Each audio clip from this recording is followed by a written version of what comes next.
إن الحمد لله الأكرم الذي خلق الإنسان وكرم وعلمه من البيان ما لم يعلم،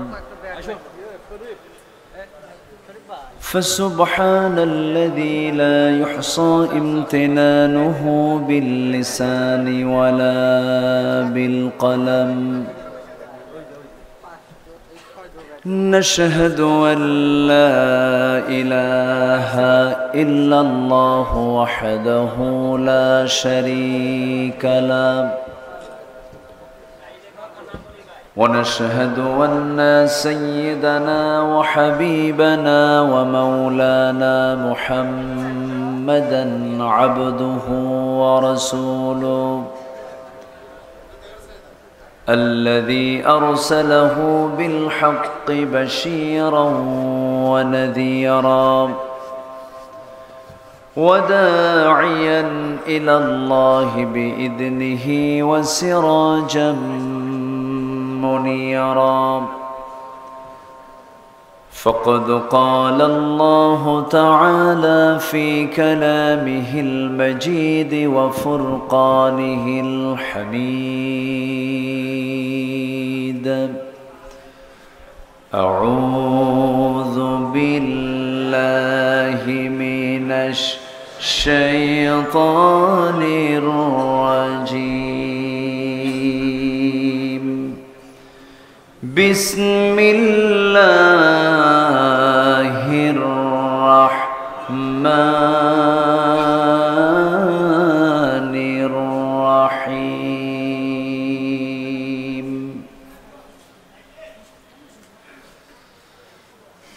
ومن يطع الله ورسوله يدخله جنات تجري من تحتها الأنهار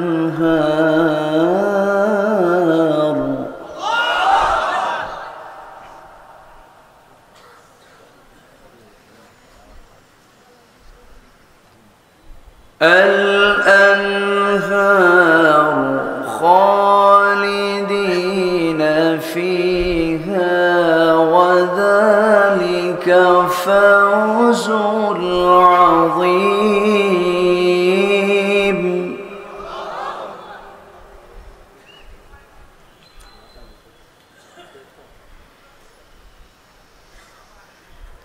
ومن يعص الله ورسوله ويتعد حدوده يدخله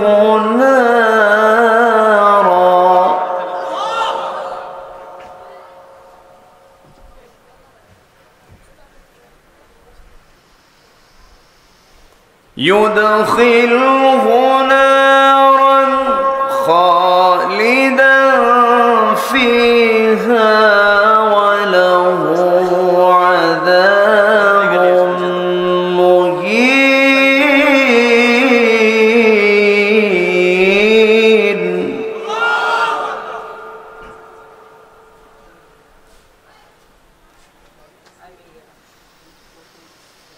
وله عذاب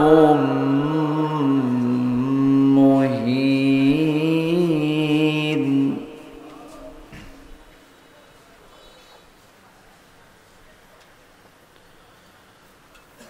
الله أكبر.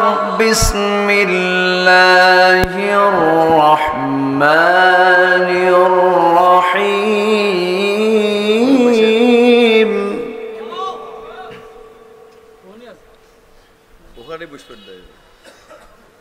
إن الله وملائكته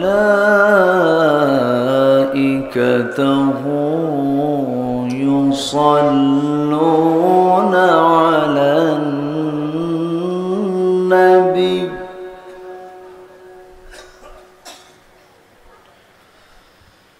يا أيها أيها الذين آمنوا صلوا عليه وسلموا تسليما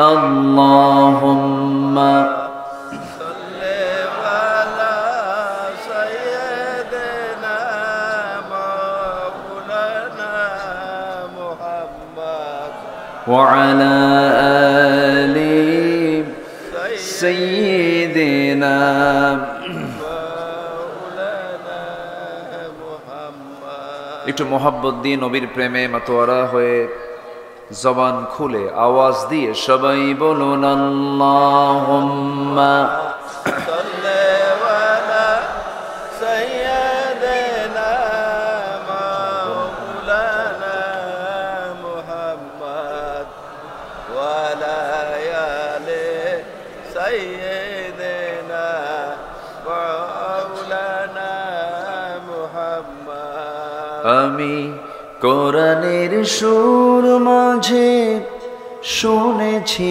যে নাম আজানের সুর মাঝেও শুনেছি সে নাম ও নাম শুনেছি আমি আমার হৃদয় হে রাসূল নবীজি তোমায়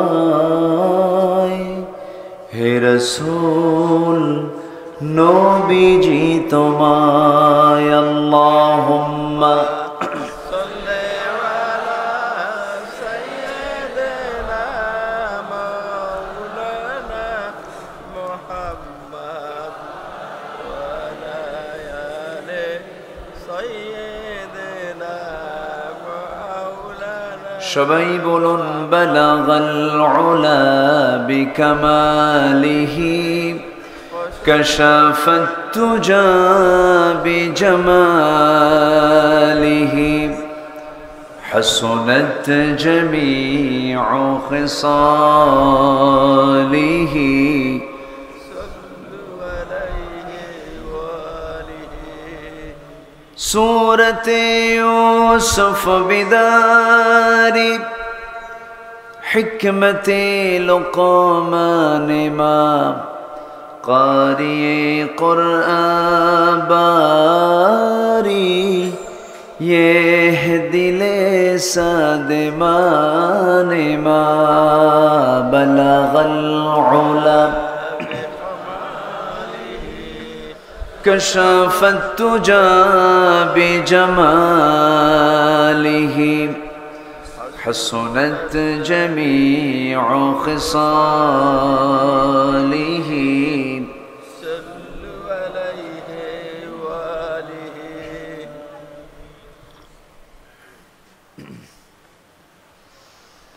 উত্তরবঙ্গের গেটওয়ে যমুনার তীরবর্তী অঞ্চল সিরাজগঞ্জ সদর উপজেলার সমাজ কল্যাণ মোড়ে মাওলানা ভাসানী হাফিজিয়া মাদ্রাসা এতিমখানা মাহফিল ইন্তেজামিয়া কমিটি কর্তৃক আয়োজিত ১৬তম বার্ষিকী ইসলামী জালসা ২০২৪ ১১ই অক্টোবরে অনুষ্ঠিত আজকের এই মহৎ আয়োজনের সম্মানিত সুযোগ্য সভাপতি শিক্ষাবিদ মাওলানা ভাসানী ডিগ্রি কলেজের এক্স প্রিন্সিপাল জনাব খান মোহাম্মদ আইয়ুব আলী, আমার বাম পাশে বসা বিশিষ্ট আইনজীবী সমাজসেবক অ্যাডভোকেট ইসমাইল হোসেন হাসু সাহেব, প্রধান অতিথি গোলাম রহিম খান, আজকের মাহফিলের বরেণ্য অতিথি আমার পূর্বে কথা বলেছেন নন্দিত আলেমে দ্বীন মাওলানা রকিবুল ইসলাম আমার ডান পাশে উপবিষ্ট, বিশিষ্ট ইসলামী চিন্তাবিদ, ইসলামী আন্দোলনের বলিষ্ঠ কণ্ঠস্বর, অন্যতম সিপাহসালার, মজলুম জননেতা জনাব মাওলানা শাহিনুর আলম হাফিজাহুল্লাহ, উপস্থিত হাজারাত উলামায়ে কেরাম, ফদলায়ে ইজাম, সুশীল সমাজ, জাতির শ্রেষ্ঠ সন্তান শিক্ষক মণ্ডলী, জাতির বিবেক সাংবাদিক বৃন্দ, সামনে উপস্থিত দূরে কাছের বিভিন্ন স্থান থেকে ছুটে আসা কালেমার ঝান্ডাবাহী, তাওহীদের পতাকাবাহী, দ্বীন ইসলামের নর শারদুল বীর মুজাহিদ, প্রাণ প্রিয় সম্মানিত দ্বীনি ভাইরা, আড়ালে বসে আছেন শ্রদ্ধেয়া সম্মানিতা মা বোনেরা, আলোচনার সূচনায় আনুষ্ঠানিকতার মধ্য দিয়ে আমার পক্ষ থেকে আবারও দিল খোলা সালাম, আসসালামু আলাইকুম ওয়া রাহমাতুল্লাহি তাআলা ওয়া বারাকাতুহু।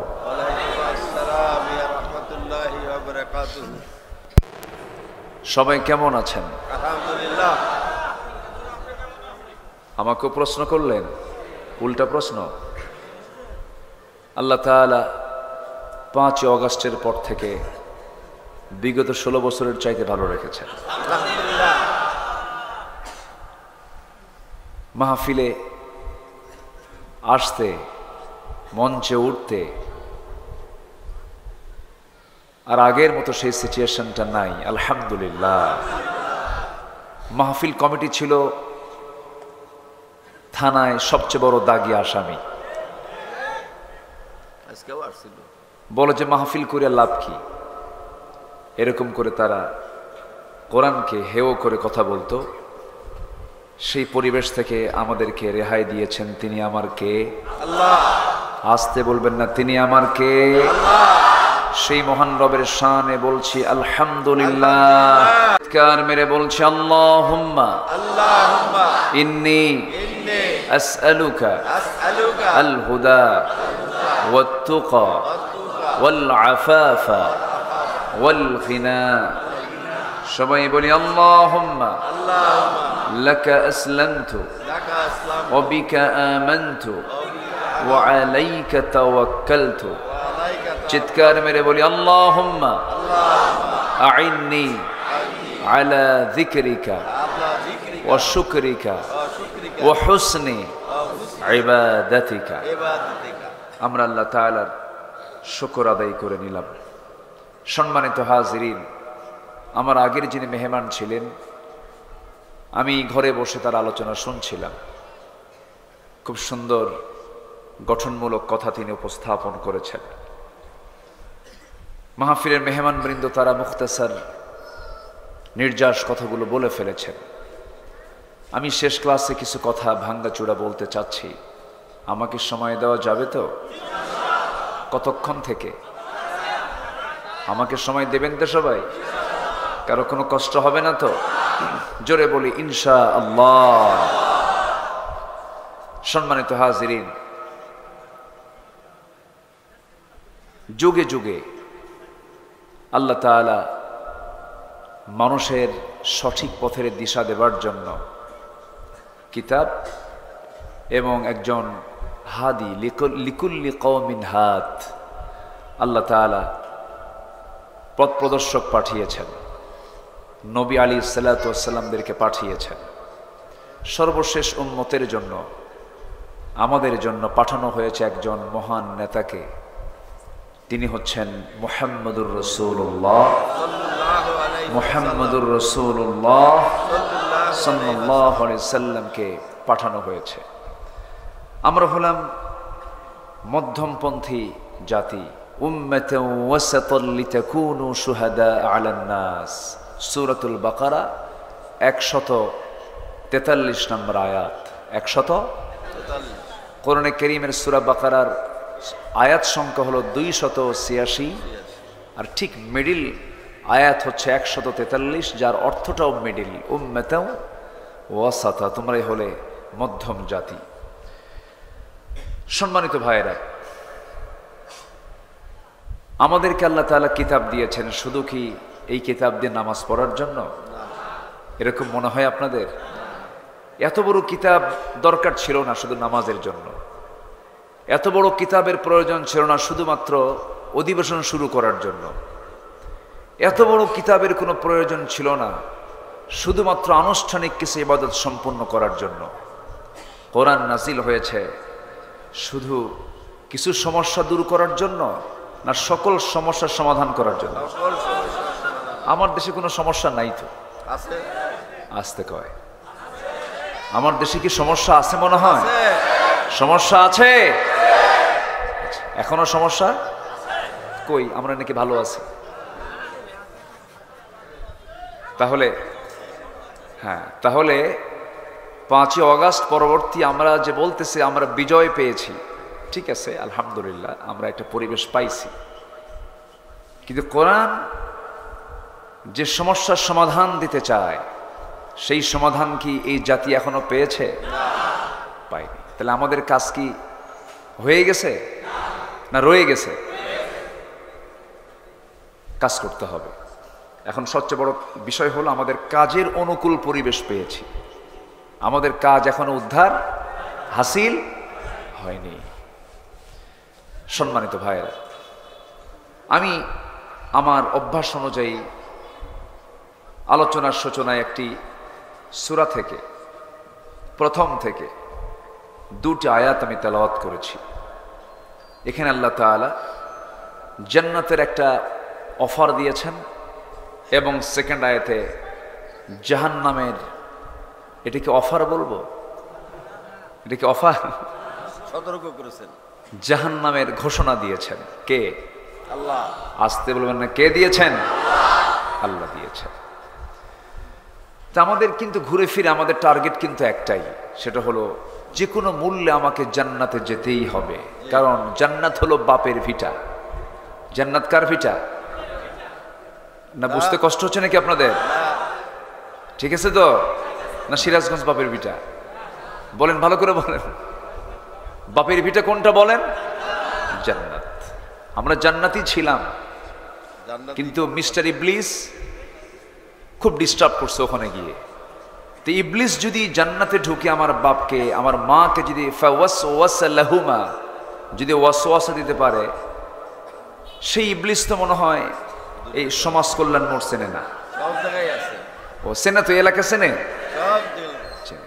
জান্নাতে যদি চিনতে পারে তাহলে সমাজ কল্যাণ মোড় চিনতে কি বেশি কষ্ট হবে? এখানেও শয়তান আছে। আমার বন্ধুগণ, শয়তানের কুমন্ত্রণা, শয়তানের ওয়াসওয়াসা বড় ভয়ঙ্কর। আল্লাহ রাব্বুল আলামিন বলেন, সুম্মা লাআতিয়ান্নাহুম মিন বাইনি আইদিহিম ওয়া মিন খালফিহিম ওয়া আন আইমানিহিম ওয়া আন শামাইলিহিম ওয়ালা তাজিদু আকসারুহুম শাকিরিন। শয়তান বলে, তোমার বান্দাগুলোকে আমি ডান থেকে, বাম থেকে, সামনে থেকে, পেছন থেকে পাকড়াও করব। আল্লাহ বলছেন, ইবলিস তুই পারবি না, কারণ আমার পছন্দের বান্দা যারা তারা পড়বে আমাকে খুশি করার জন্য, আমার কাছে আশ্রয় নিয়ে বলবে, আউযু বিল্লাহি মিনাশ শাইতানির রাজিম, বিসমিল্লাহির রহমানির রহিম, ওয়া মান ইউতি'ইল্লাহা ওয়া রাসূলাহু ইউদখিলহু জান্নাতিন তাজরি মিন তাহতিহাল আনহারু খালিদিনা ফিহা। জোরে বলুন আল্লাহু আকবার। সূরা নিসা, সূরা নিসা মানে হলো মহিলা। বসে আছি কারা? তাহলে তো ওয়াজটা উল্টো হয়ে গেল না? হ্যাঁ, এখানে তো নাই, আড়ালে আছে। কিন্তু পুরুষ নামে যে সূরা ধরবো, পুরুষ নামে সূরা নাই। ঠিক আছে না? পুরুষ নামে কোনো সূরা নাই। তাই এখন বলেন তো, কোরআনে মেয়েদের দাম কমলো না বাড়লো? বাড়লো। সম্মানিত ভাইয়েরা, যদিও সূরা নিসা, নারী ছাড়া তো উপায় নাই। আমাদের উপায় আছে বলেন তো? নারী ছাড়া উপায় আছে? গার্লস স্কুলের সামনে যে শীত হয়ে পড়ে থাকে কিছু যুবক, শীত হয়ে পড়ে থাকে না? আকর্ষণ, এ আকর্ষণ কে দিয়েছেন? আসতে বলবেন, এই আকর্ষণ কে দিয়েছেন? আচ্ছা, মহিলা প্রজেক্টর একটু বন্ধ আছে। কি বল, আপনি এই জায়গায় কেন? ও ভালো আছেন তো আপনি? হাই, আমি এতক্ষণ চিনি নাই তো আপনাকে। মাশাআল্লাহ। আচ্ছা, দাড়িটা রাখতে হবে তাই না? আল্লাহ তুমি তাকে দাড়িওয়ালা বানাও। জোরে বলি আল্লাহুম্মা আমিন। আচ্ছা, আর কাটবে না ইনশাআল্লাহ। প্রজেক্টরে প্রবলেম হচ্ছে, যারা দায়িত্বে আছেন এটার দিকে একটু খেয়াল করেন। সম্মানিত হাজিরিন, পুরুষ আছে যেখানে নারী আছে, নারী আছে যেখানে পুরুষ আছে সেখানে। এটা কে করে দিয়েছেন? আসতে বলবেন না, কে করে দিয়েছেন? শুধু আল্লাহ চান যে এই নারী পুরুষটার সম্পর্ক জোড়া লাগুক, বৈধভাবে না অবৈধভাবে? বৈধ হলে সওয়াবের কাজ, আর অবৈধ হলে জেনার কাজ। অবৈধ হলে কি হয়? জেনার কাজ হয়। তো সব কাজেই আল্লাহ তাআলা কিছু হুকুম আল্লাহ তাআলা দিয়ে দিয়েছেন। যেরকম যদি কেউ বিবাহ বহির্ভূত যদি কোনো সম্পর্ক কোনো নারীর সঙ্গে গড়ে, তাহলে তার জন্য সেটা জেনা হয়ে যাবে। এই জেনার কারণে তাকে জাহান্নামে যেতে হবে। ঠিক তেমনি দুনিয়ার জিন্দেগিতে কোর্ট চালাতে নিয়ে যদি কোনো বান্দা চুরির বিধান, জেনার বিধান, খুনের বিধান, এই সমস্ত বিধান এর রায় দিতে নিয়ে যদি কোনো বান্দা যদি আল্লাহর আইনকে বিশ্বাস না করে, দুনিয়ার আইনকে বিশ্বাস করে যদি রায় দেয়, তাকেও কোথায় যেতে হবে? আসতে বলবেন না, কোথায় যেতে হবে? জাহান্নামে যেতে হবে। তাহলে এখন বিষয়টা হলো, সমস্ত জায়গায় আল্লাহর দেওয়া হুকুম আছে না নাই? সেই হুকুমগুলো কি আজকে আমার দেশে চালু আছে? আসতে বলবেন না, চালু আছে? ফেরেশতা চালু করে দেবে? হ্যাঁ, ফেরেশতারা চালু করে দেবে? চালু করবে কে? আল্লাহ। চালু করবে কারা? বিজয় দিবেন কে? সাহায্য করবেন কে? তাহলে সে চালু আছে আরেকটা আইন, যে আরেকটা আইন যে চালু আছে, এটা কি যারা চালু রাখছে ওরা কি সহজে কি এটা বন্ধ হতে দেবে? হ্যাঁ, এখানেই প্রশ্ন, এখানেই বিষয়। কিছু লোক ভয় কি কয় জানেন? আমি কোনো কিছুই করি না, আমি কোনো দলই করি না, আমি নিরপেক্ষ। এরকম আছে না নাই? উনি জেল খাটবেন না, উনি কি খাটবেন না? উনি হামলা মামলায় যাবেন না। থামেন, আমারে বলতে দেন তো।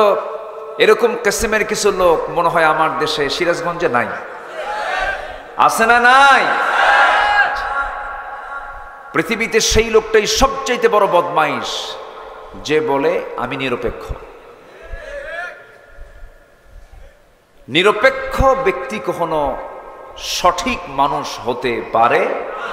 পক্ষ নিতেই হবে, যে কোনো একটা পক্ষ। হিজবুশ শাইতান আই হিজবুল্লাহ, আল্লাহর দল নিতে হবে, নয় শয়তানের দল নিতে হবে। এর মাঝামাঝি থাকার কোনো কায়দা।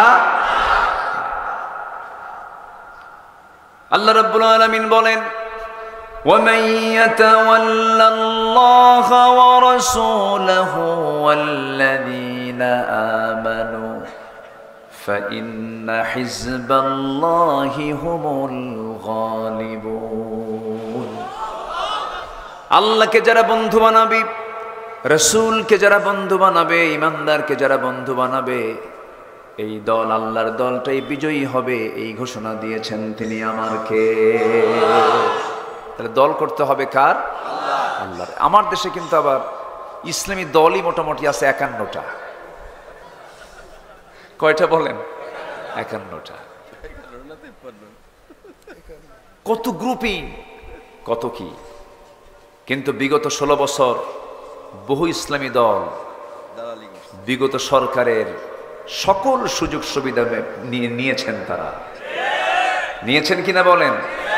ফুরফুরে মেজাজে ছিলেন, ইলেকশনও করেছেন।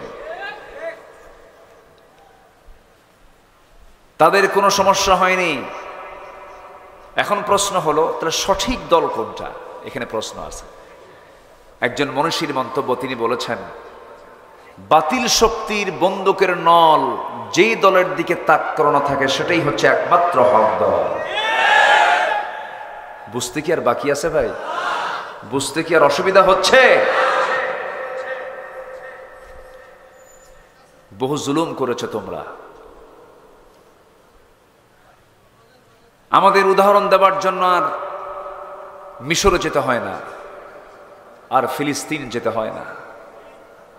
আমার দেশেও সালাউদ্দিন আইয়ুবের উত্তরসূরিরা ইতিহাস রেখে গেছেন। আল্লাহু আকবার বলে।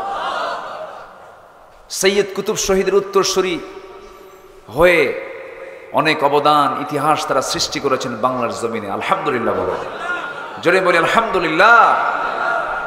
ফাঁসি হবে রাতের বেলা, বিকেল বেলা ছেলেকে ডাক দিয়ে বলে, বাবা আমার জানাজা কে করবে?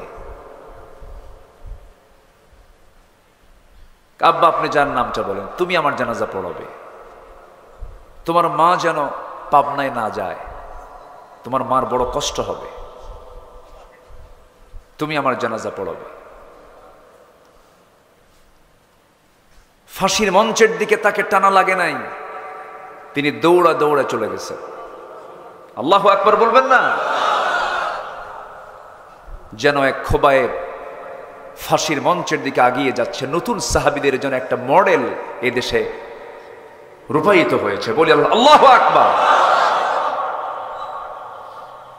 সম্মানিত ভাইয়েরা, আমার মন বলে, আমার এই দিল বলে, এই জমিন আল্লাহর দিন কায়েম হবে। জোরে বলি ইনশাআল্লাহ, জোরে বলি ইনশাআল্লাহ। এরা ছিল মাত্র 16 বছর, তাতে আমরা কাতর হয়ে গেছিলাম। ফেরাউন শুধু বেঁচে ছিল 1600 বছর। কত বছর বলেন? আর এরা ছিল কত বছর? সংখ্যাটা মিলল কেমনে বুঝলাম না। মিলছে না? আগস্টও মিলছে। ওটা ছিল বিগ ফেরাউন, এটা হলো মিনি ফেরাউন, কোন অংশ কম না। আয়না ঘর বানিয়েছিল তারা। হত্যা, খুন, গুম ছিল নিত্য নৈমিত্তিক ব্যাপার। মুখের দাড়ি ছিল তাদের কাছে অপরাধ। কোরআনের আয়াত তাদের কাছে বিরক্তিকর মনে হতো। বিসমিল্লাহর প্রতি তারা ধিক্কার জানিয়েছিল। কুকুরের মাথায় তারা টুপি লাগিয়েছিল। আলেমদের বিরুদ্ধে হত্যার ষড়যন্ত্র করেছিল। সম্মানিত ভাইয়েরা, শুধু একটা নয়, দুইটা নয়, ঘন্টার পর ঘন্টা ওদের অপকর্মের কথা শেষ করা যাবে না। সম্মানিত ভাইয়েরা, আয়না ঘরে যারা ছিলেন তার দুজন, আব্দুল্লাহ আমান আজমি, ব্যারিস্টার আরমান, দুজনের সঙ্গে আমি দীর্ঘ সময় আমি কথা বলেছি, তাদের সঙ্গে দেখা করেছি। কি করেছিল তারা? সম্মানিত বন্ধুগণ, ফেরাউন অনেক কিছুই করেছিল। ফেরাউন কি টিকতে পেরেছিল? আমরা তো মাঝে মাঝে ভুলেই যেতাম যে কখন মাতা নাসরুল্লাহ, কখন সাহায্য আসবে। 1600 বছর লাগেনি, মাত্র কত বছর? 16 বছর। টাইম পেয়েছিল মাত্র 45 মিনিট। দুপুরের ভাতটাও কেসমতে জোটে নাই। আমাদের যুবকরা যায় খায় আসছে, আন্দোলন করছিল তো ক্ষুধা লাগছে। আচ্ছা, গণভবন মানে কি? ব্যক্তি ভবন কি গণভবন হয়? নাম কি ওটা? গণ মানে কি? একার না সবার? 5ই অগাস্ট হয়েছিল ওই নামের বাস্তব রূপ, গণভবন। ঠিক কিনা? সব চলে গেছে। বিজয়টা দিয়েছেন কে? যুবকদের, ছাত্রদের দিল থেকে ভয় দূর করে দিয়েছেন তিনি কে? যদি ভয় দূর না হতো, বিজয় আসতো না। যদি পলায়ন করত যুবকরা, ওই সমস্ত ইয়াং আল্লাহওয়ালা যুবক, বলবো আমি তাদেরকে, দিল থেকে ভয় আল্লাহ পাক দূর করে দিয়েছিলেন। আল্লাহ রাব্বুল আলামিন বলেন, ইল্লা তানফিরু يعذبكم عذابا أليما ويستبدل قوما غيركم ولا تضروه شيئا। জোরে বলুন আল্লাহু আকবার। তোমরা যদি পলায়ন করো, এমন একটা জাতি তোমাদের উপরে চাপিয়ে দেব, তাদের তোমরা কোনো ক্ষতি সাধন করতে পারবে না। ওই যুবকরা পালায় নাই। স্বরাষ্ট্রমন্ত্রীকে পুলিশ অফিসার বলে, স্যার একটা গুলি করে একটা মরে, আর সবগুলো আগায় আসে। আল্লাহু আকবার বলে, জোরে বলি আল্লাহু আকবার। বুকটা ফেটে যায় শুধু একটা মানুষের জন্য। সবাই বাড়িতে ফিরলো, কিন্তু একটা মানুষ বাড়িতে ফিরলো না। আল্লামা সাঈদীকে 13ই আগস্ট জেলখানা থেকে পরিকল্পিতভাবে বের করে, ঘৃণ্য ষড়যন্ত্র মাথায় নিয়ে মেডিকেলে বাধ্যতামূলক তাকে হসপিটালাইজড করে, বিষ প্রয়োগ করে তাকে ঘৃণ্য কায়দায় হত্যা করা হয়েছে। সিরাজগঞ্জের সমাজ কল্যাণ মোড়ের এই তাফসীর মাহফিলের প্ল্যাটফর্ম থেকে সুস্পষ্ট ভাষায় জানিয়ে দিতে চাই, ওই মেডিকেল টিম যারা আল্লামা সাঈদীকে বিষ প্রয়োগ করে হত্যা করেছে, অবিলম্বে তাদেরকে গ্রেফতার করে চূড়ান্তমূলক শাস্তি নিশ্চিত করা হোক। রাজি আছেন কারা কারা? হাত উঁচু করে দেখান মুসলমান।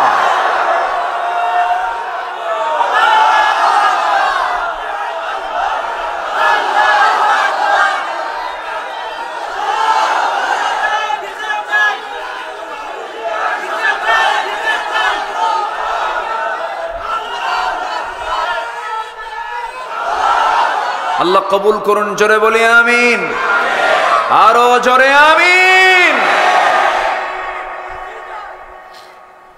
শহীদের রক্ত বৃথা যেতে পারে পারে পারে না, বৃথা যায় না। এটা উর্বর হয়ে যায়, আরো কি হয়? উর্বর হয়, দ্বিগুণ দ্বিগুণ এটা উর্বরতা বৃদ্ধি পেয়ে যায়। সম্মানিত ভাইয়েরা, তাহলে এতক্ষণের আলোচনায় আমরা ক্লিয়ার হলাম, আমরা আল্লাহকে মানবো এক জায়গায় না সব জায়গায়? হুকুম মানবো নামাজে না সমাজেও? সব জায়গায় হুকুম মানতে হবে কার? আল্লাহর। বিধান মানতে হবে কার? আইন বিশ্বাস করতে হবে কার? আইন প্রণেতা একজনই হতে পারেন, তিনি কে? আসতে বলেন, তিনি কে? আলাইসাল্লাহু বিআহকামিল হাকিমিন। আমরা ইবাদত করি, আমরা নামাজ কালাম পড়ি, সবকিছু করি, কিন্তু এত ইবাদত যায় কোথায়? দোয়া তো কবুল হয় না। ইবাদত কবুলে 10টা অন্তরায় আছে। কয়টা অন্তরায় আছে বলেন তো? কোরআন এবং হাদিসকে সামনে রেখে আমি এই 10টি কারণ আমি উপস্থাপন করব। আমাকে সময় দিচ্ছেন তো সবাই? যদি ফজর হয়, এত সাহস আপনাদের?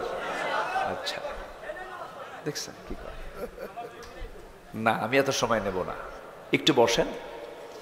জায়গাটার অ্যাকোমোডেশনটা হয় নাই, যেখানে স্থান ছিল সেখানে পানি, তারা বসাতে পারেননি আপনাদের।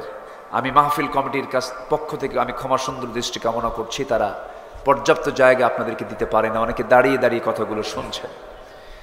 আমরা ইবাদত যে করি, ইবাদত কবুলের জন্য যে কাজগুলো আমাদের বাধা হয়ে যায়, এই অন্তরাই হলো 10টা। কয়টা বলেন তো? 10টা। আমরা একটা একটা করে শুনব। আর সূরা নিসার 13 নম্বর আয়াতে আল্লাহ রাব্বুল আলামিন শুধু একটা আমল করতে বলেছেন, সেটা হলো একটা আমল করবে, আমি তোমাকে স্থায়ী জান্নাত দিয়ে দেব, পার্মানেন্ট জান্নাত দিয়ে দেব। সর্বনিম্ন জান্নাত তোমাকে যেটা দেব, সেই জান্নাতের এরিয়া হবে 10টা পৃথিবীর মতো একটা জান্নাত। আল্লাহু আকবার। কয়টা পৃথিবী? 10টা পৃথিবী। ছোটখাটো হয়ে গেছে মনে হয় নাকি? 10টা পৃথিবীর মতো একটা জান্নাত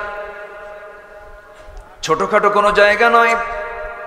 এমন অকল্পনীয়, আমাদের কল্পনাও কাজ করবে না, যেটা চোখ কোনোদিন দেখে নাই, কান কোনোদিন শোনে নাই, অন্তর কখনো কল্পনাও করে না, এমন বিশাল জান্নাত আল্লাহ পাক আমাকে আপনাকে দান করবেন। জান্নাতের একটা লাঠি রাখার, কোড়া রাখার জায়গার দাম হবে খায়রুদ দুনিয়া ওয়া মা ফিহা, দুনিয়া এবং দুনিয়ার মাঝে যা কিছু আছে তার চাইতে বেশি দামটা হবে ওইটুকুন জায়গা। জোরে বলে সুবহানাল্লাহ। সেই জান্নাতে আমরা থেকে যাব। জান্নাত যদি আমাদের জুটে যায়, জান্নাতের খাবার খেলে বুড়া হবে না, জান্নাতের খাবার খেলে পরে যৌবন হারাবে না, জান্নাতের খাবার খেলে পরে সে কখনো অচল হয়ে যাবে না। দুনিয়ার খাবার সন্তান খায়, সন্তান ধীরে ধীরে ইয়াং হয়ে যায়। দুনিয়ার খাবার ওই সন্তানের বাপটা খায়, ধীরে ধীরে একই খাবার খায়, বুড়া হয়ে যায়। কিন্তু জান্নাতে বুড়া হওয়ার কোনো কায়দা, আস্তে জান্নাতে বুড়া হওয়ার কোনো কায়দা, সেখানে কোনো ঘুমও নাই। কি নাই? ঘুমও হবে না। ঘুম তো লস, ঘুম লস প্রজেক্ট। ঘুম মানে হলো লস। জান্নাতে গিয়ে যদি ঘুমাই তাহলে আমার জন্য লস হয়ে যাবে। সেখানে কোনো ঘুম থাকবে না, নির্ঘুম থাকবে, ক্লান্তিও আসবে না। সেই জান্নাতে কোনো টয়লেট থাকবে না। কি থাকবে না? টয়লেটও থাকবে না। নাস্তিকরা বলে, হুজুররা কি কয়, মোল্লারা কি কয়, টয়লেট ছাড়া কি মানুষ বাঁচতে পারে নাকি? বেকুব, তুই নিজেও জানিস না। তুই যখন তোর মার পেটের মধ্যে ছিলে 9টা মাস 10টা মাস, কোন টয়লেটে পায়খানা ছাড়ছিস? তোর টয়লেট কোথায় ছিল রে? ওই 10টা মাস আল্লাহ যদি তোকে মার পেটের ভিতরে যদি টয়লেট ছাড়া যদি তোকে মার পেটের মধ্যে রাখতে পারেন, আমার আল্লাহ তোকে জান্নাতের মধ্যে সারা জীবন তিনি টয়লেট ছাড়া রাখতে পারেন। জোরে কোন সুবহানাল্লাহ। জান্নাতে গিয়ে যদি আপনি পায়খানা খোঁজেন তাহলে জান্নাত কেমনে হলো? এই বিশাল জান্নাত আল্লাহ পাক আমার আপনার জন্য রেখে দিয়েছেন। জান্নাতের খাবার কি হবে তাও কোরআনে আছে না নাই? ওয়াফাকিহাতুম মিম্মা ইয়াতাখায়্যারুন ওয়া লাহমি তায়রিম মিম্মা ইয়াশতাহুন ওয়া হুরুন আইন কাআমসালিল লুলুইল মাকনুন। জোরে বলুন আল্লাহু আকবার। প্রথমে ফল খাওয়ানো হবে, ভরা পেটে ফল, খালি পেটে জল। রং কথা, খালি পেটেই ফল খাবো আমরা। জান্নাতে আল্লাহ রাব্বুল আলামিন প্রথম খাওয়াবেন ফল। কি খাওয়াবেন? কোরআন তাই বলে দেয়, ফলের ভিতরে যা কিছু দেওয়া আছে সব পরিমাণ মতো আল্লাহ তাআলা ন্যাচারালি দিয়ে দিয়েছেন। আপনি রান্না বান্না খাবেন, রান্না বান্নায় তরকারিতে লবণ কম হয় বেশি হয়, ঝাল কম হয় বেশি হয়, পেটের প্রবলেম হয়ে যায়। কিন্তু বান্দা যখন কোনো ফল খায়, ওই ফলের মধ্যে মিষ্টি, টক, ঝাল সব কিছু আল্লাহ পাক পরিমাণ মতো দিয়ে দিয়েছেন, বান্দার পেটে যেন সমস্যা না হয়। জোরে বলে সুবহানাল্লাহ। আমার বন্ধুগণ, সেই জান্নাতে যদি আমরা যেতে চাই, একটা কাজ আমাকে আপনাকে করতে হবে, সেটা হলো আল্লাহ যা বলেছেন, রাসূল যা বলেছেন তাই আমাকে আপনাকে ফলো করতে হবে। এই কাজ একমাত্র ইমানদাররা করতে পারে, কিন্তু মুনাফিকরা কখনো করতে পারে না। ইবাদত কবুলের 10টা অপকর্ম আছে, এর মধ্যে 1 নম্বর অপকর্ম হলো যারা মুনাফিকি করবে তাদের কোনো ইবাদত কবুল হবে না। আস্তে বলুন কবুল হবে না। 10টা পয়েন্টের কয়টা পয়েন্ট বললাম বলেন? এখনো আছে কয়টা? 9টা। মাথায় রাখবেন, একটা করে পয়েন্ট গুনে গুনে রাখবেন। এই 10টা অন্তরায় যেটা আছে, 10টা রেস্ট্রিকশন যেটা আছে মানব জীবনে, এই 10টা অপকর্ম থেকে যদি আমি নিজেকে গুটিয়ে রাখতে পারি, আমি যে ইবাদতটাই করব সমস্ত ইবাদত কার দরবারে মঞ্জুর হয়ে যাবে? আল্লাহর দরবারে মঞ্জুর হয়ে যাবে। মুনাফিকি করা যাবে না। মুনাফিক তো মনে হয় সিরাজগঞ্জে নাই, ঘরে ঘরে। আল্লাহু আকবার। সাহাবীরাও কাঁদতেন মাঝে মাঝে। একদিন এক সাহাবী হানজালা রাদিয়াল্লাহু তাআলা আনহু, হানজালা, উনি বাড়ি থেকে দৌড় মেরে বের হয়েছেন। দৌড়াচ্ছেন তিনি আর মুখ জোরে জোরে বলতেছেন, না ফাকা হানজালা, না ফাকা হানজালা। দৌড় মেরে মেরে যাচ্ছেন আর বলতেছেন, হানজালা মুনাফিক হয়ে গেছে, হানজালা মুনাফিক হয়ে গেছে। সামনে সাইয়েদনা আবু বকরকে পেয়ে গেলেন। তিনি বলছেন, ভাই হানজালা কি হয়েছে? হানজালা মুনাফিক হয়ে গেছে কেন? দুনিয়ার কথা মনে হয়, নবীর সামনে গেলে পরে দুনিয়া ভুলে যায়, নবীর কাছ থেকে চলে আসলে দুনিয়ার কথা মনে হয়ে যায়, মনে হয় মুনাফিক হয়ে গেছি। সাইয়েদনা আবু বকর তিনিও কাঁদতে শুরু করলেন। তিনি বলছেন, আমি মনে হয় মুনাফিক হয়ে গেছি। নবীর সামনে দুজন হাউমাউ করে কেঁদে কেঁদে বলছে, হুজুর আমরা বুঝি মুনাফিক হয়ে গেছি। রাসূল বললেন, না রে না হানজালা, মুনাফিক হও নাই, আল্লাহ তোমাদেরকে ইমানদার হিসেবে কবুল করে নিয়েছেন। সাহাবীরা কি পরিমাণ টেনশন করতেন। ওমরে ফারুক রাদিয়াল্লাহু তাআলা আনহু একদিন, আমার নবীর একজন প্রিয় সাহাবী, যার হাতে রাসূল মুনাফিকের তালিকাগুলো রেখে দিতেন, আমার নবীর সেই নির্দিষ্ট করা সাহাবীর কাছে গিয়ে ওমরে ফারুক হাউমাউ করে কেঁদে কেঁদে বলছে, ভাই রে দেখো তো রাসূল যে মুনাফিকের তালিকাটা দিয়েছেন, দেখো তো ওই তালিকার মধ্যে আমি ওমর, আমার নামটা কয় নাম্বারে আছে? আমার নামটা আছে নাকি?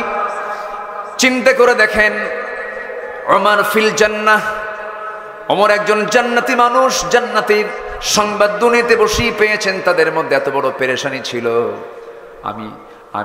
আমরা ইমানের দাবি করছি, তবে মুনাফিকের যে লক্ষণগুলো, কোনো লক্ষণ আমাদের মাঝে থাকা যাবে?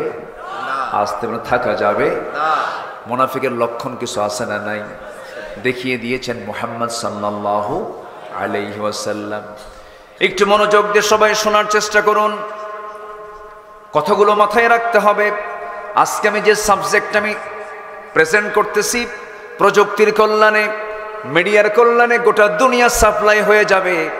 আমি সমস্ত ইমানদার ভাইদেরকে আমি করজোড়ে মিনতি জানাই, এই 10টা অপকর্ম থেকে যদি আপনার নিজের জীবনকে যদি আপনি পরহেজ করতে পারেন, এপারে দুনিয়া ও পারে আপনার জন্য জান্নাত হয়ে যাবে। নাম্বার 1 ছাড়তে হবে কি? বলেন বলেন বলেন, কি ছাড়তে হবে? শাহিন ভাই কষ্ট হচ্ছে না তো?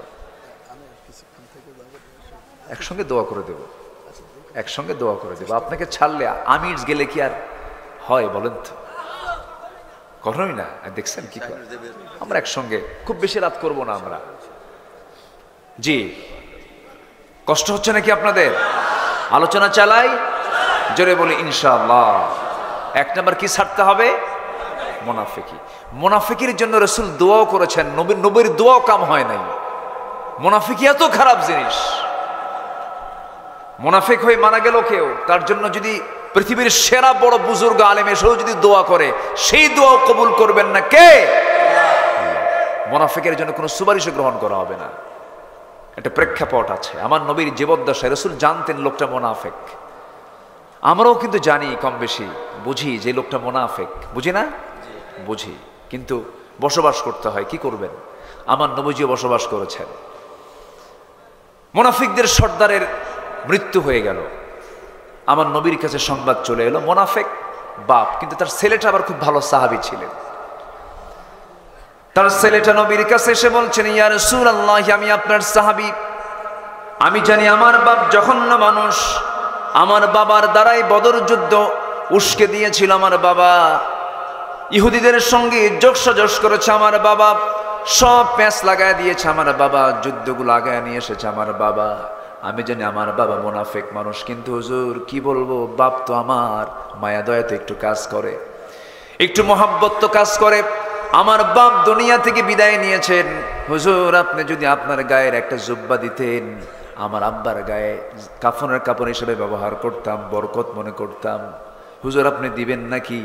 আমার রাসূল সঙ্গে সঙ্গে বলেন, সাহাবী একটু দেরি করো। নিজের গায়ের, বিশ্বনবীর নিজের গায়ের পবিত্র জুব্বা একটা তিনি দিয়ে দিলেন। সেই জুব্বাটা নিয়ে ওই সাহাবী চলে গেছে। মুনাফিক তার বাবা তার গায়ে কাফনের কাপড় পরানোর জন্য তার গায়ে কাফনের কাপড় পরায়া দিয়েছে। কিছুক্ষণ পরে এসে কেঁদে কেঁদে বলে, হুজুর আমি জানি আমার বাপ জঘন্য মানুষ, কিন্তু আমার বাবার জানাজা শুরু হবে, আমার খুব ভালো লাগতো আপনি যদি আমার বাবার জানাজাটা পড়ায়া দিতেন। আমার নবীজি তাও মানা করলেন না। নবীজি বলছেন, আমার সাহাবী, তুমি তো আমার সাহাবী, তোমার বাবার ব্যাপারে তুমি যখন বারবার বলছো আমি মানা করতে পারছি না, যাও আমি তোমার বাবার জানাজায় চলে যাব। আমার নবীজি জানাজায় চলে গেলেন। জানাজা শুরু হয়ে যাবে। রাসূল করিম সাল্লাল্লাহু আলাইহি ওয়াসাল্লাম তিনি জানাজার সামনে গিয়ে হাজির হলেন। সাইয়েদনা ওমর ফারুক রাদিয়াল্লাহু তাআলা আনহু পিছন দিক থেকে নবীজিকে বারবার ডাকতেছেন, টানতেছেন, হুজুর আপনি কার জানাজা পড়ান? এই তো কাট্টা মুনাফিকের জানাজা আপনি পড়াতে পারবেন না। রাসূল বলছেন, ওমর আমাকে বাধা দিও না, আমাকে জানাজা পড়তে দাও, কারণ আমার সাহাবীর বাবা, আমার সাহাবী আমাকে খুব ভালোবাসে। আমার নবীজি জানাজায় শামিল হলেন, জানাজা সম্পূর্ণ করলেন। সম্পূর্ণ করার সঙ্গে সঙ্গে আয়াত নাযিল হলো, ইস্তাগফির লাহুম আও লা তাস্তাগফির লাহুম ইন তাস্তাগফির লাহুম ৭০ মাররাতান ফালাই ইয়াগফিরাল্লাহু লাহুম। হে রাসূল আপনি তাদের জন্য দোয়া করুন, তাদের জন্য ক্ষমা চান, অথবা না চান, যদি আপনি ৭০ বারও যদি আপনি ক্ষমা চান, মুনাফিকদের জন্য কোনো দোয়া আপনি নবী করলেও আমি সেই দোয়া কবুল করব। কবুল করব না। আমার নবীর দোয়াও কবুল হয় নাই কাদের শানে? মুনাফিকদের শানে। সেই মুনাফিক কি হওয়া যাবে নাকি? মুনাফিক হওয়া যাবে? যাবে না। আল্লাহ রাব্বুল আলামিন বলেন মুনাফিক কারা? ومن الناس من يقول آمنا بالله وباليوم الآخر وما هم بمؤمنين। জোরে বলুন আল্লাহু আকবার। মানুষের মধ্যে কিছু কিছু লোক আছে যারা বলে আমরা ঈমান এনেছি, পরকালকে বিশ্বাস করে নিয়েছি, কিন্তু তারা ঈমান আনে নাই। অভিনয় করে তারা, যেদিকে বৃষ্টি সেই দিকে ছাতা। আলেমদের যখন বিপদ হয় মিষ্টি খায়, আছে না নাই? আছে না নাই? আবার কিছু আলেম রূপী টুপিওয়ালা দাড়িওয়ালা গিয়ে তাদের সঙ্গে সঙ্গ দিয়ে তারাও মিষ্টি খায়। গণজাগরণ মঞ্চে গিয়ে যারা বুক উঁচু করে বলে আমরা এই জায়গায় এসে জীবনের শ্রেষ্ঠ কাজ করতে পেরেছি, ওদের নামের আগে আল্লামা খেতাব হতে পারে না। তারা মুনাফিক, মুনাফিক, মুনাফিক। কোন সন্দেহ? কোন সন্দেহ নাই। সম্মানিত ভাইয়েরা, আমার রাসূলকে সবচেয়ে বেশি কষ্ট দিয়েছে কারা? বলেন, সবচেয়ে বেশি কষ্ট দিয়েছে কারা? মুনাফিক। আজকের সমাজেও ইমানদারকে সবচেয়ে বেশি কষ্ট ফেলে কারা? মুনাফিক। আমাকে না বলে অনেকে চলে যাচ্ছেন, দু একজন করে চান্স নিচ্ছেন যে চলে যাই। যাবেন? চলে যাবেন? এই কথাগুলো বলা লাগতো না, কারণ অনেক রাতে উঠেছি তো এই জন্য বলতেছি। আলোচনার মূল সময় হচ্ছে 8টা থেকে 10টা, এটা হলে ভালো হয়। আল্লামা সাঈদী এই রেকর্ডটা করেছেন। উনি খুব সময়কে গুরুত্ব দিতেন। টাইম সিলেকশন মাহফিলের গুরুত্বপূর্ণ একটা দিক। সম্মানিত ভাইয়েরা, একটু বসেন। আপনি উঠলে আমার আলোচনা হেরে যাবে, আমি কথা বলতে পারবো না। তো এতগুলো মানুষ কথা থেকে বঞ্চিত হবে আপনি উঠে গেলে। বসেন, এটা ইবাদতের জায়গা। ইবাদতের জায়গায় কি বিশৃঙ্খলা দরকার না শৃঙ্খলা দরকার? আমরা শেষ দোয়ার মধ্য দিয়ে আমরা শৃঙ্খলা রক্ষা করে মাহফিলকে সফল করব। জোরে বলে ইনশাআল্লাহ। একটু আমাকে সময় দেন। তাহলে ইবাদত কবুলের কয়টা অন্তরায়? 10টা। 1 নাম্বার কি? মুনাফিক। মুনাফিক কিন্তু কোনো কাফের হয় না, মুশরিক হয় না। মুনাফিকের মুখে দাড়িও থাকে। আবার মুনাফিক নামাজও পড়ে, মুনাফিক প্রথম কাতারেও যায়, মুনাফিক চোখের পানি ফেলে কান্দেও, মুনাফিক হজও করে, মুনাফিক যাকাতও দেয়, মাঝে মাঝে মসজিদ বানায় দেয়, মাদ্রাসা বানায় দেয়, কিন্তু মাঝে মাঝে কপালে তিলকও লাগায়, মাথায় পট্টিও লাগায়। ঠিক কিনা? মুখে দাড়ি রাখে, আবার সুযোগ বুঝে দাড়ি কাটারও চেষ্টা করে। ঠিক কিনা? দাড়ি কাটে নাই একজন মাঝখানে? লজ্জায় লজ্জায় মাথা আমার নিচু হয়ে যায়। একটা দেশের টপ লিস্টেড একজন ধনী, হ্যাঁ, এত বড় একটা ধনী মানুষ, একজন শিল্পপতি, সে নিজেকে বাঁচানোর জন্য রসুলের সুন্নাহ, একটা দাইমি সুন্নাহ, দাড়িটা কাটলো কেমনে? ধর্মের ব্যবসা আমরা করি না। ঠিক কিনা? ধর্মের ব্যবসা তারাই করে যারা প্রয়োজনে দাড়ি রাখে, প্রয়োজনে দাড়ি কাটে। যারা প্রয়োজনে দাড়ি রাখে, প্রয়োজনে দাড়ি কাটে, প্রয়োজনে মাথায় পট্টি বাঁধে, প্রয়োজনে মাথায় তিলক বাঁধে, ওরাই হচ্ছে ধর্মের ব্যবসায়ী।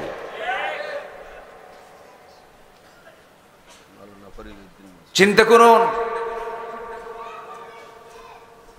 এই সালমান এফ রহমান বাঁচার জন্য নৌকায় চললো, এমন নৌকায় চড়ছে নৌকার ভেড়ে না, কুল কিনারা খুঁজে পেল না, কোস্টগার্ড ধরে ফেলছে, ধরে ফেলে আইনমন্ত্রীকে নিয়ে আসতেছে। এখন কোস্টগার্ডকে আইনমন্ত্রীকে আমার একা নিয়ে যাও কেন? আমি কি একা আসছি? দুজন বের হয়েছি তো আমরা। কারেকজন কই কই যে বসে আছে, ওরে তো চিনি না। কে চিনবা কেমনে? চুল কালো করছে, দাড়ি কাটছে, ওটা দরবেশ।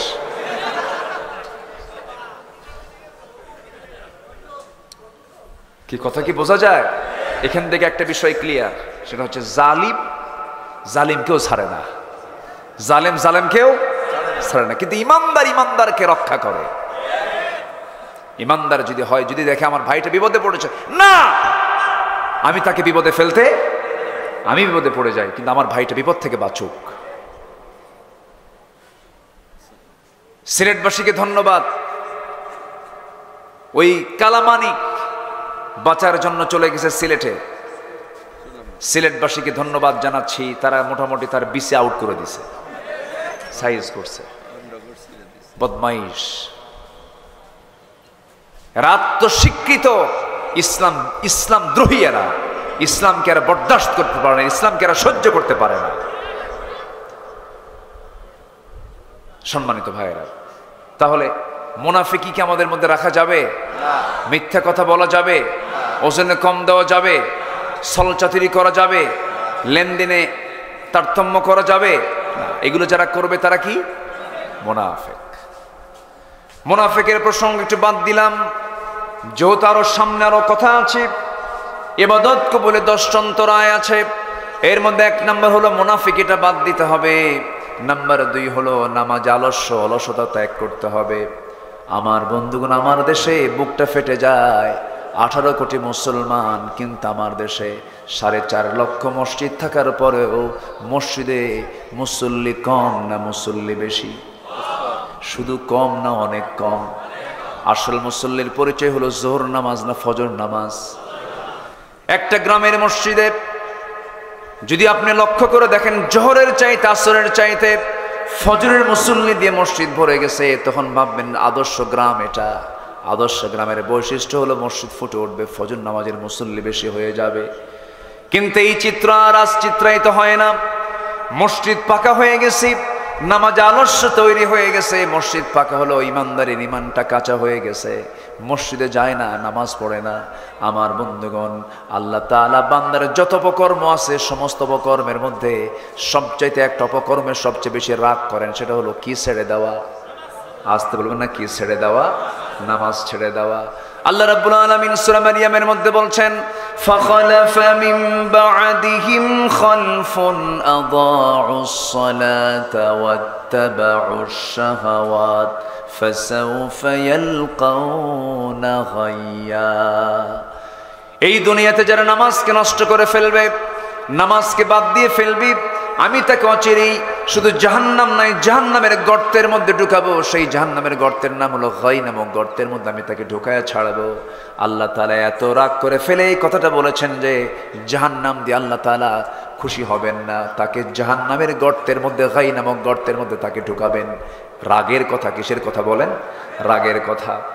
এই জন্য জাহান্নাম থেকে বাঁচার জন্য আমাকে আপনাকে নামাজের ক্ষেত্রে সকল অলসতা বাদ দিতে হবে। আজান যখন হয়ে যাবে, সকল কাজ ছেড়ে আমরা কোথায় চলে যাব? আসতে বলবে না, কোথায় চলে যাব? কিন্তু মসজিদে যে যাব, মসজিদের খতিব পালায়া যায়। মসজিদের খতিব কি করে? পালায়া যায়। কোন মসজিদ? তাও জাতীয় মসজিদ। এটা জাতীয় মসজিদের খতিব 5ই আগস্টের পরের জুম্মায় নাই, নিখোঁজ সংবাদ। কে? খতিব নাই, খতিব হেরে গেছে। 2 সপ্তাহ পরে আবার গুন্ডা সহ আসছে। কি সহ? গুন্ডা সহ। গুন্ডা সহ এসে কাম হয় নাই, এমন জুতা মারা মারছে, জুতার নিক্ষেপে কাম সারা। পরে সাংবাদিক সম্মেলন করে খতিব বলতেছে, আল্লাহর মেহেরবানিতে আমার গায়ে একটা জুতাও লাগে নাই। কথা বুঝলেন? মানে বেকুব তো বেকুবই। সম্মানিত ভাইয়েরা, আমরা সেই দিন এদেশের ভাগ্যাকাশে আমরা দেখব যে একটি রক্তিম সূর্য উদয় হয়েছে। সেদিন বুঝতে পারবো, যেদিন দেখতে পাবো বঙ্গভবনের বাসিন্দা হবে বাইতুল মোকাররমের খতিব। ঠিক কিনা? বাইতুল মোকাররমের খতিব কোনো বেতনভুক্ত খতিব হবে না। বাইতুল মোকাররমের খতিবকে আমরা বেতনভুক্ত দেখতে চাই না। বাইতুল মোকাররমের খতিবকে দেখতে চাই আমরা বঙ্গভবনের বাসিন্দাকে। ঠিক কিনা?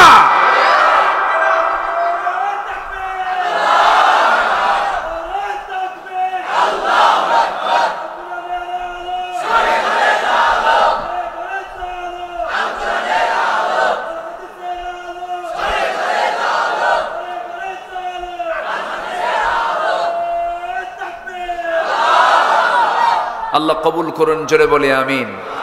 আরো জোরে আমিন। আমার দেশের 10% হিন্দু ভাইরা আছেন, তাদের দুর্গা পূজায় কোনো সমস্যা আছে? না। আজ থেকে সমস্যা আছে? পার্শ্ববর্তী দেশে ভারতে মসজিদগুলোতে মুসলমানদের সমস্যা আছে? আছে। বলেন আছে না নাই? আছে। বাবরি মসজিদ কি আছে না ভাঙছে? আমার দেশের কোনো মন্দিরে আমরা কি আঘাত এনেছি? ভারত থেকে আমরা শিক্ষা নেব না, আমাদের থেকে ভারত শিক্ষা নেবে। আমরা সম্প্রীতি বুঝি, আমরা মহব্বত বুঝি, আমরা মানবতা বুঝি, আমরা মানবিক মূল্যবোধ আমাদের মধ্যে দিয়েছেন, ইসলাম শিখিয়েছে আমাদেরকে। বলি আলহামদুলিল্লাহ। আমরা তাদেরকে সংখ্যালঘু বলবো না, ওরা আমাদের বাংলাদেশের নাগরিক, ওদের সকল কিছুর অধিকার তাদের আছে, আমরা তাদেরকে ভালোবাসি। কি ঠিক কেন? ঠিক তাদের ব্যবসা বাণিজ্যে কোনো সমস্যা আছে? তাদের ব্যবসা বাণিজ্যে অসুবিধা করলে আমাদের ইমানের সমস্যা আছে না নাই? ইমানের সমস্যা আছে। হিন্দু ভাইরা যারা শুনছেন আলোচনা, কতগুলো শুনুন। ইসলাম এমন ধর্মের নাম যে ধর্মে সকল ধর্মের প্রতি সম্মান আছে। বলি আল্লাহু আকবার বলে। কোন মূর্তিকে গালি দিতে মানা করেছেন মুহাম্মদ সাল্লাল্লাহু আলাইহি ওয়াসাল্লাম, কিন্তু ইসলাম ক্লিয়ার কনসেপ্ট দিয়েছে, সেটা হলো ধর্ম যার যার, উৎসব তার তার। কিন্তু আমাদের দেশে কিছু মুফতি বের হয়েছিল 16 বছর, কি ফতুয়া দিল। একজন কইল আগামীকাল ঈদুল আজহার জানাজা নামাজ, আরেকজন কইল লাকুম দীনুকুম ওয়ালিয়া দিন, বুখারী শরীফের 40 পারা। আবার দুর্গা পূজা এসে বলে মা দুর্গা গজে চড়েছে, ফসল উন্নতি হয়েছে। আবার উনি বলে ফেললেন ধর্ম যার যার, উৎসব তার তার। ইমান আছে না গেছে? ইমান আছে না গেছে? ধর্ম যার যার, উৎসব তার তার। উৎসব সবার হতে পারে না। বউ যার যার, হক তার তার না। বউ যার যার, হক সবার। হক কি সবার হয়? রাগ করতেছেন আমার কথাগুলো শুনে? রাগ করতেছেন? একটু মনোযোগ দিয়ে কথাগুলো শুনি। তাহলে নাম্বার 2 হলো নামাজে আমরা যত্নবান হব না অলস হব? বলেন, অলস হব না যত্নবান হব? সবার কি আজকে ফজর হয়েছে? আওয়াজ খুব স্লো।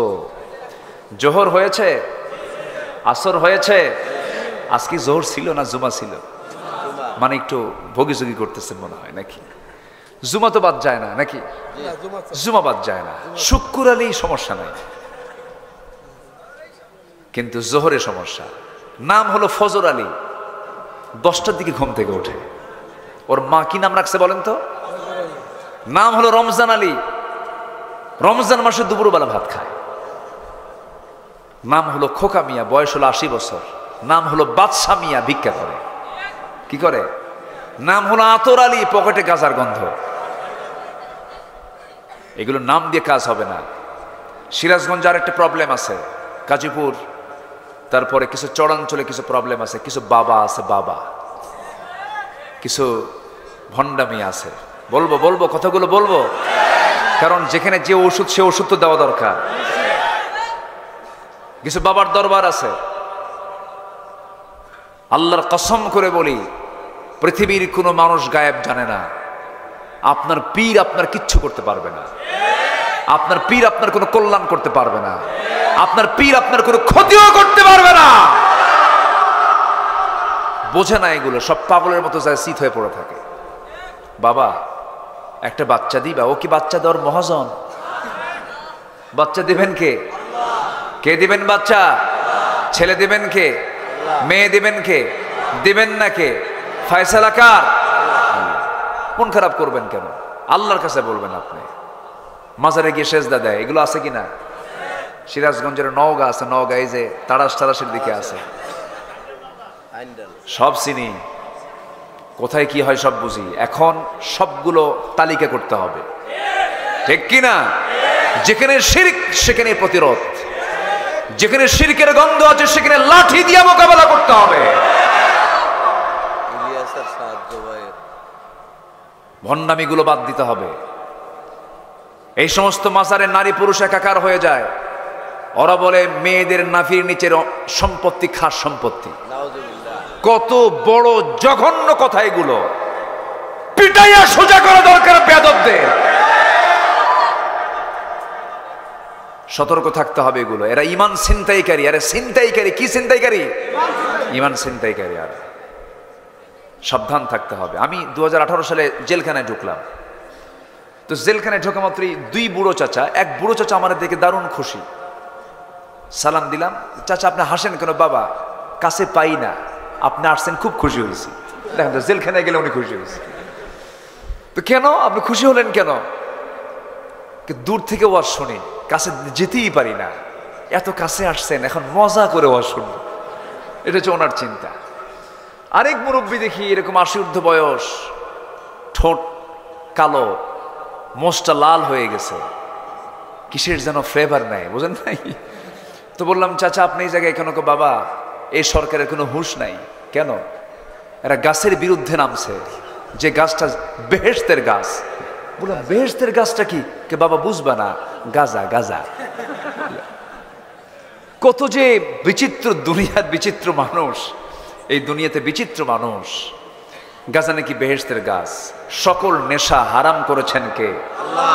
আসতে বলে, সকল নেশা হারাম করেছেন কে? সকল নেশা হারাম, এতে কোনো সন্দেহ? অনেকে মাহফিল এসে বলে, হুজুর বিড়ি খাওয়া কি জায়েজ আছে? মানে উনি জায়েজের চেষ্টায় আছে। কোন নেশাই জায়েজ নাই, সব নেশা হারাম। বাবার দরবারে চাবো না, কার দরবারে চাবো আমরা? আল্লাহর দরবারে। মানিকগঞ্জে গেছে এক মাহফিলে, বললো, হুজুর আপনি যে গ্রামে আসছেন এই গ্রামে 350 পীর। বললাম, 350 পীর মানে?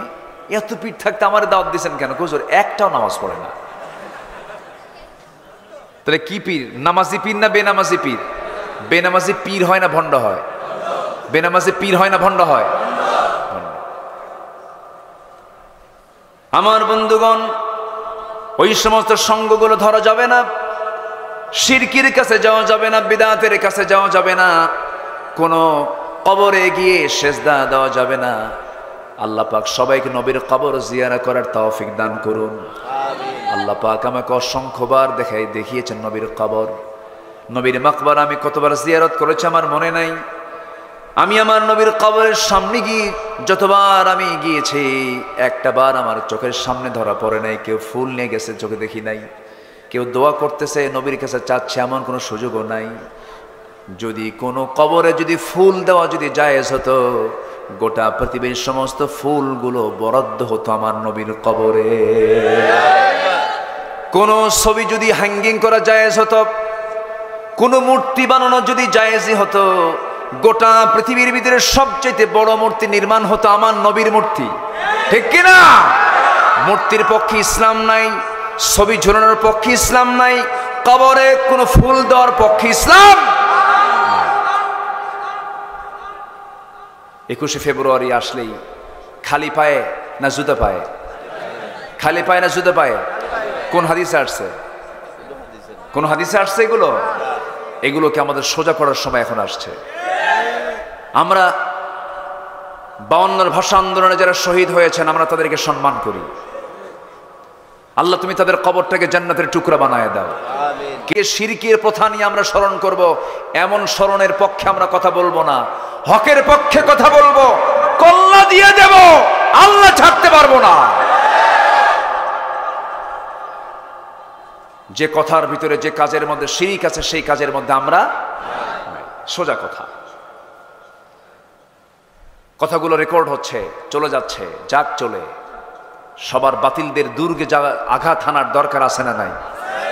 ওরা আমাদেরকে এতদিন বলেছে সাম্প্রদায়িক, বলেছে জঙ্গিবাদী, বলেছে সন্ত্রাসী, বলেছে কট্টরপন্থী, বলেছে রাজাকার, বলেছে মানবতা বিরোধী অপরাধী, অনেক গালিগালাজ দিয়েছো। তোমার গালি দিয়ে পাত্তা পেলে না, পালানোর জায়গা তোমরা পাও নাই।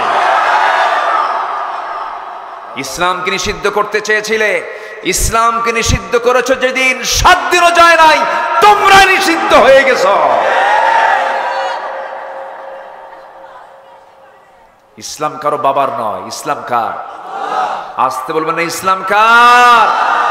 ইসলাম ছিল, আছে, থাকবে। আমি আপনি থাকবো না, আমি আপনি চলে যাব। ইসলাম ছিল, আছে, থাকবে।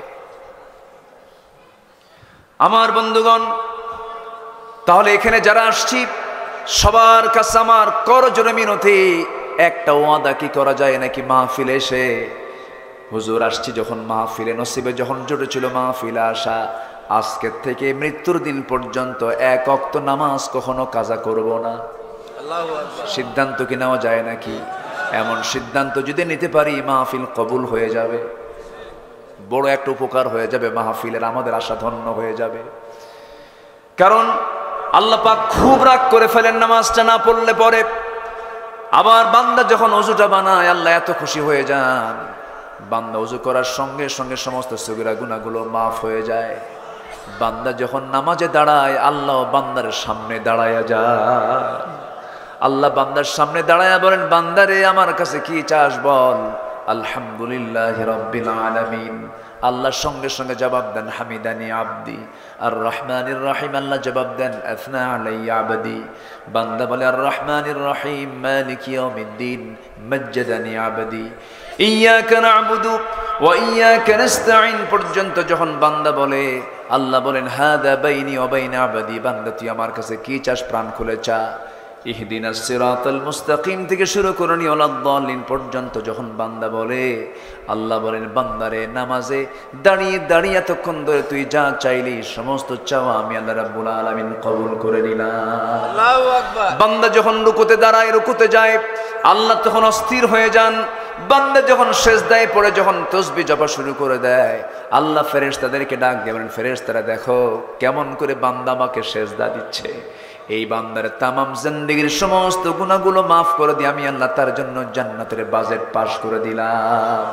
জোরে বলি সুবহানাল্লাহ, আরো জোরে বলি সুবহানাল্লাহ। সে নামাজকে সবাই পড়তে চান না ভাই? সবাই কি নামাজ পড়তে চান? কয় ওয়াক্ত নামাজ বলেন?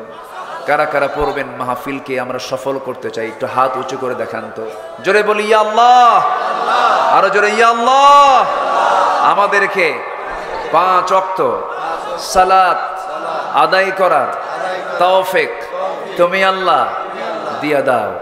জোরে বলি আমিন, আরো জোরে আমিন, আরো জোরে আমিন। কষ্ট দিয়ে ফেললাম মনে হয়। হুজুর মাহফিলে না আসলে তো এই ওয়াদা করা লাগতো না। এই ওয়াদাটা রক্ষা করলে পরে আল্লাহর উপকার না বান্দার উপকার? বান্দা নামাজ না পড়লে আল্লাহর কোনো যায় আসে? আল্লাহর কোনো যায় আসে? ওয়ালাম ইয়াকুল্লাহু কুফুয়ান আহাদ।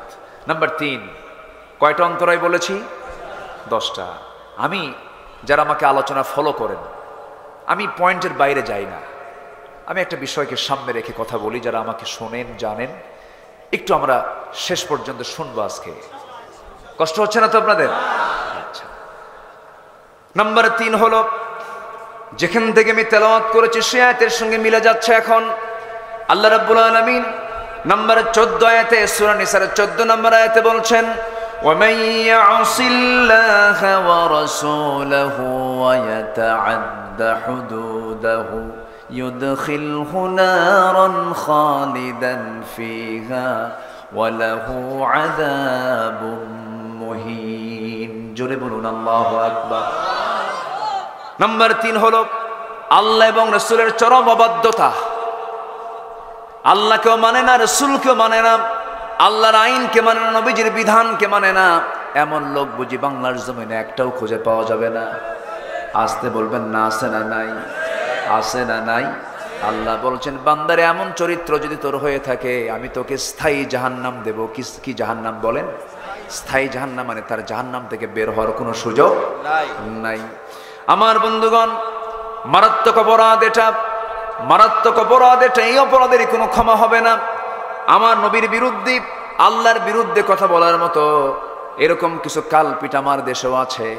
আমার বন্ধুগণ রাসূলকে গালি দিয়েছে, আল্লাহকে গালি দিয়েছে, ইসলাম নিয়ে কটূক্তি করেছে, বাজে কথা বলেছে, এমন কিছু কুলাঙ্গার আমার দেশে আছে না নাই? আসতে বলবেন না, আছে না নাই? আমরা মাহফিলের এই প্ল্যাটফর্ম থেকে এটাও জানায় দিতে চাই, ওদেরকেও অবশ্যই আইনের আওতায় আনা হোক। কি ঠিক কিনা বলেন? আনার দরকার আছে কিনা বলেন? আচ্ছা, সুযোগ এসেছে, এগুলোকে আমরা অবশ্যই কাজে লাগাবো। জোরে বলি ইনশাআল্লাহ, জোরে বলি ইনশাআল্লাহ।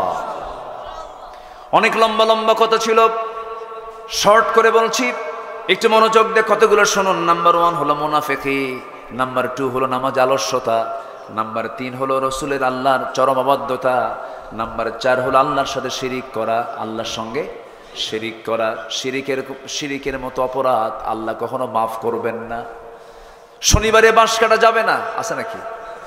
সকালবেলা বাকি দেওয়া যাবে না, মঙ্গলবার বিয়ে হওয়া যাবে না, বৃষ্টির মধ্যে যার বিয়ে হবে সারা জীবন তার চোখে পানি ফুরাবে না, আছে কিনা? এগুলো কয় না, একটু বলে।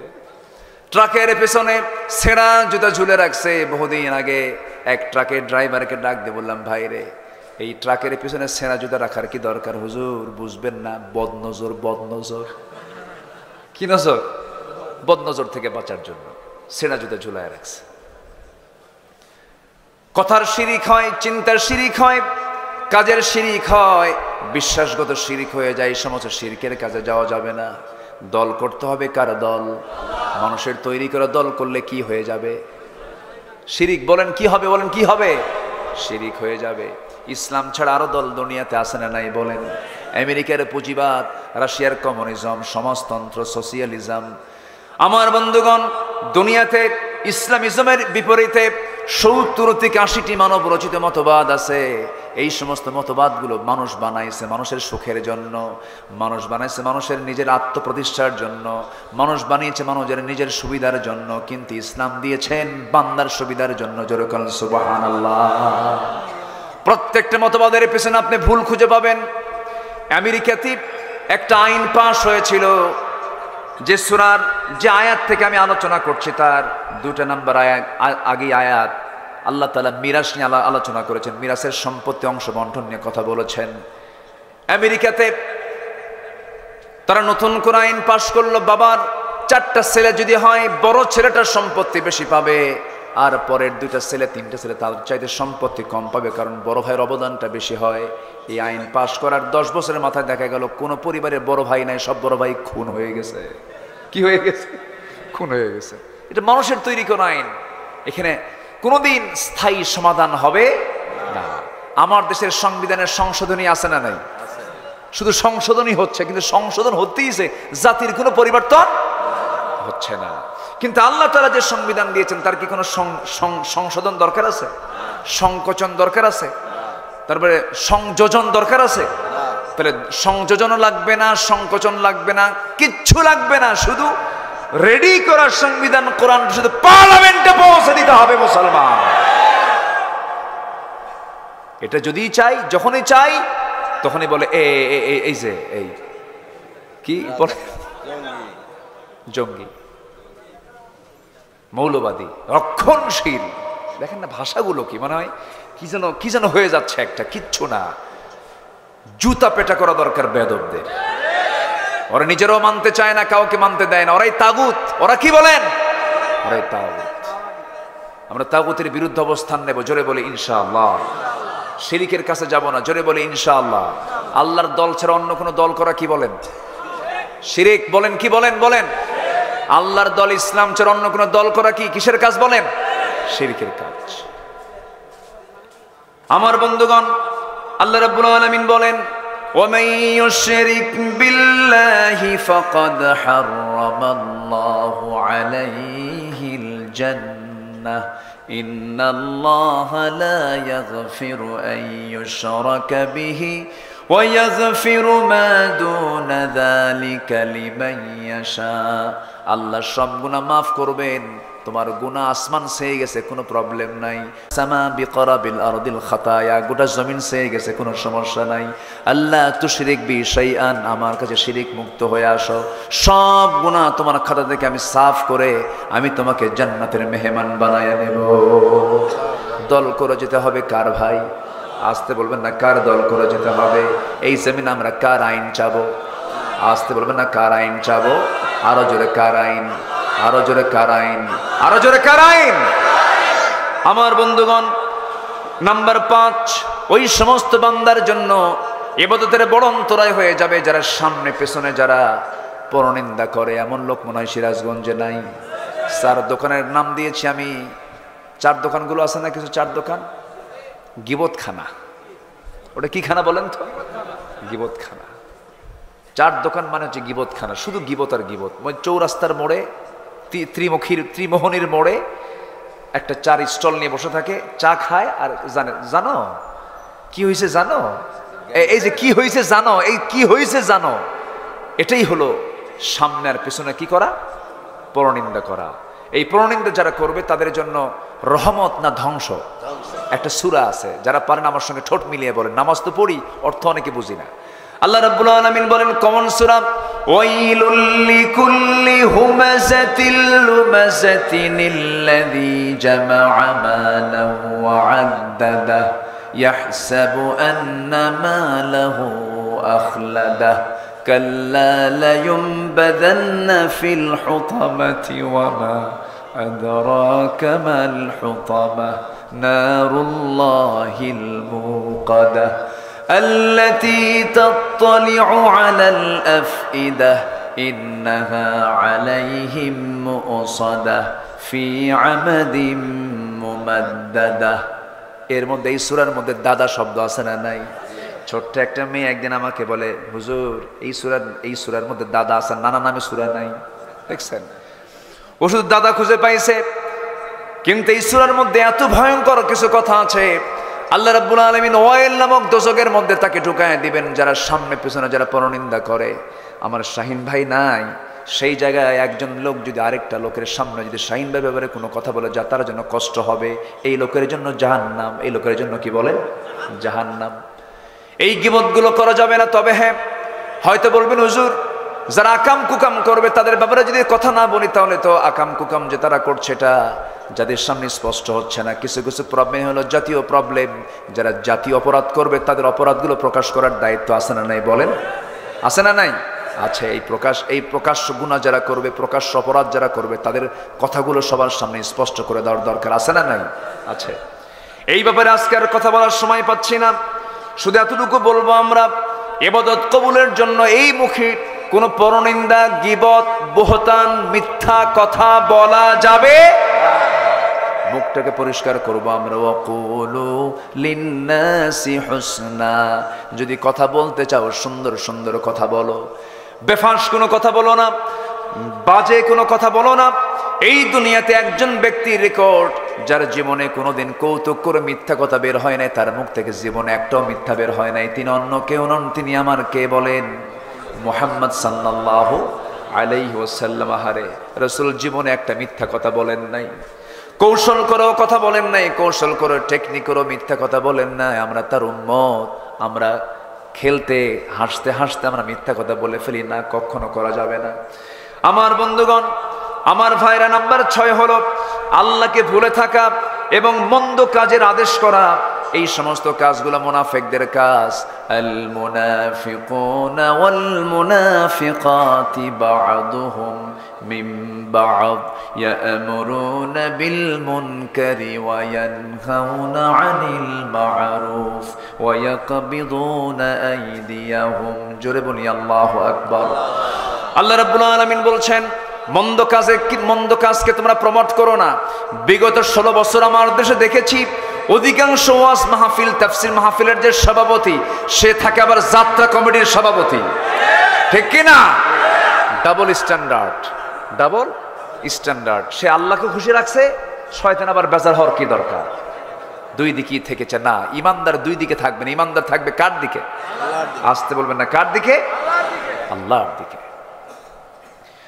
নাম্বার 7 হলো আল্লাহ রাব্বুল আলামিন বলছেন, শয়তানের যারা পদাঙ্ক অনুসরণ করবে তাদের ইবাদত কবুল হবে না।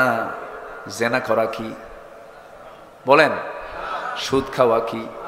এলাকায় মনে হয় সুদ নাই, এখানে লিখে দিচ্ছে একজন, ওদের সুদ সম্পর্কে একটু বলবেন। এটা না দেখলেও তো বলতাম, আপনাকে দেখে বলতে হবে আমার। এখন তো আরো সুযোগই নাই, আরো আগে তো নয় একটু চিন্তা ভাবনা করতাম।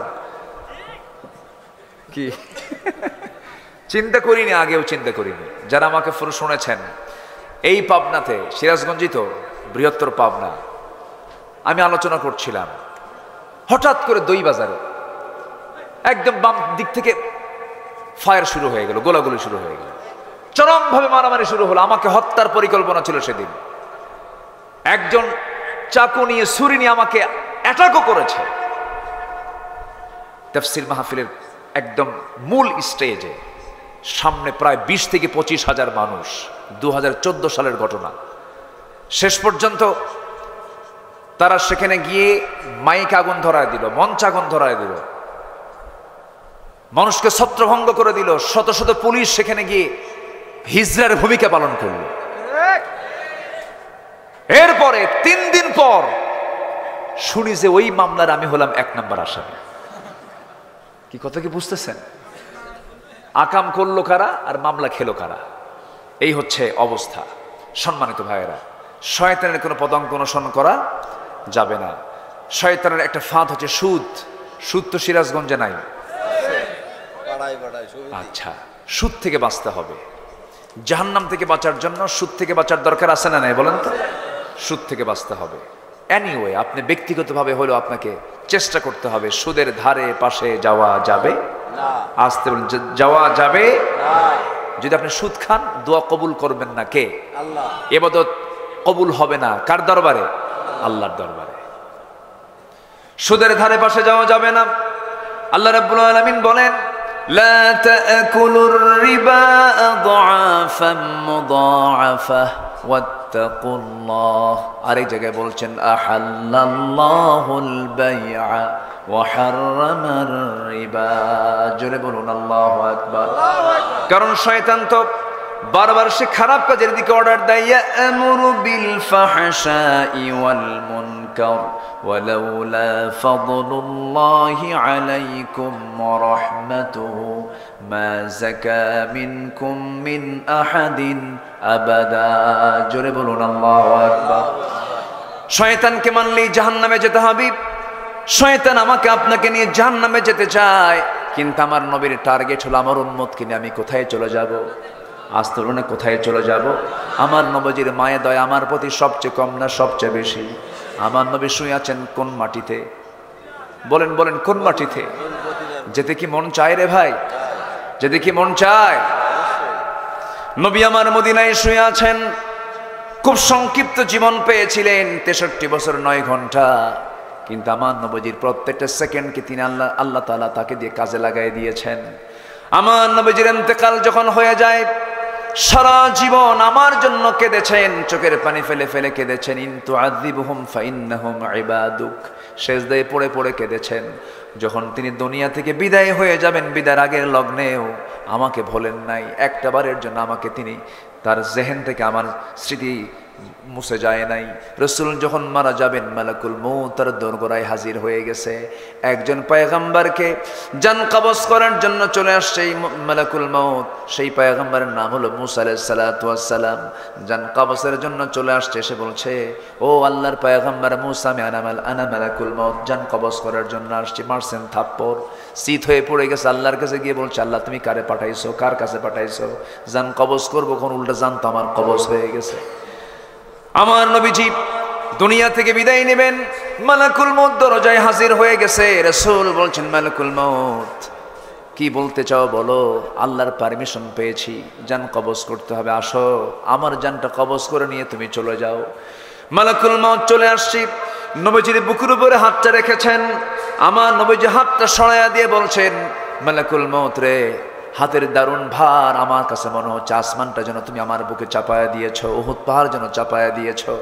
আবার যখন হাত রাখা হলো, রাসূল চিৎকার মেরে বলছেন, মালাকুল মউত আমার কাছে মনে হচ্ছে গোটা দুনিয়া যেন আমার বুকের উপরে চাপায়া দিয়েছো। এই যদি হয় মৃত্যুর যন্ত্রণা, মৃত্যুর কষ্ট, সব যন্ত্রণা সব কষ্ট আমাকে দিয়ে দিবা, কিন্তু মরার সময় আমার উম্মতের এত কষ্ট হবে আমি তা সহ্য করতে পারবো না। আল্লাহু আকবার। নবীজি আমাকে ভুলেন না, একটা বারের জন্য ভুলেন নাই। রাসূল বলেন, সাহাবীরা রে, কাল হাসরের ময়দানে তোমরা যদি আমাকে কোথাও না পাও, 3 জায়গার যে কোনো জায়গায় তোমরা আমাকে পেয়ে যাবে। নাম্বার 1, তোমরা আমাকে মিজানে খুঁজবে। নাম্বার 2, তোমরা আমাকে পুলসিরাতে খুঁজবে। নাম্বার 3, তোমরা আমাকে হাউজে কাউসারে খুঁজবে।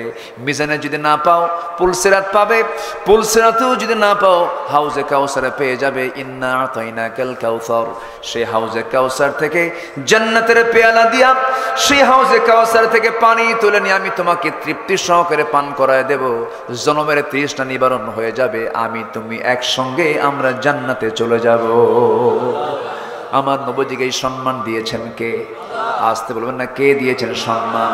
আল্লাহ তাআলা দিয়েছেন। আমার বন্ধুগণ, সেই রাসূলকে ভোলা যাবে না।